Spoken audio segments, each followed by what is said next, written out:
Road గురించి ఒక భయానక కథ.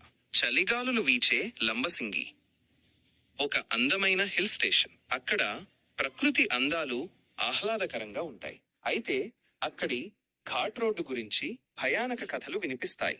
ఆ రోడ్డులో రాత్రిపూట ప్రయాణిస్తే భయంకరమైన అనుభవాలు ఎదురవుతాయని స్థానికులు చెబుతారు.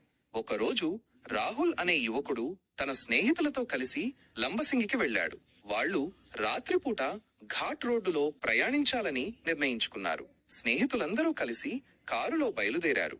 చీకటి పడుతుండగా కారు ఘాట్ రోడ్డులోకి ప్రవేశించింది. చుట్టూ దట్టమైన అడవి, భయంకరమైన నిశ్శబ్దం. కొద్ది దూరం వెళ్ళాక కారు ఇంజన్ ఆగిపోయింది. రాహుల్ మరియు అతని స్నేహితులు భయంతో వణికిపోయారు.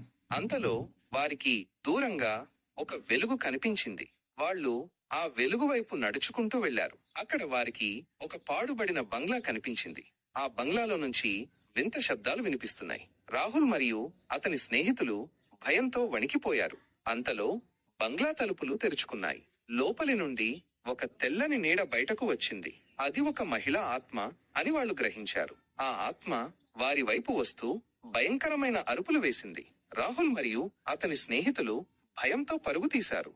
వాళ్ళు ఎలాగోలా కారు దగ్గరికి చేరుకుని అక్కడి నుండి వేగంగా బయలుదేరారు. ఆ రాత్రి జరిగిన భయంకరమైన అనుభవం వాళ్ళ జీవితాంతం గుర్తుండిపోయింది. స్థానికుల నమ్మకం ప్రకారం ఆ ఘాట్ రోడ్డులో ఒక మహిళ ఆత్మ తిరుగుతూ ఉంటుంది. ఆమె గతంలో ఆ బంగ్లాలో నివసించేది. ఆమెను ఎవరో హత్య చేశారు. అప్పటి నుండి ఆమె ఆత్మ ఆ రోడ్డులో తిరుగుతూ ప్రయాణికులను భయపెడుతూ ఉంటుందని చెబుతారు.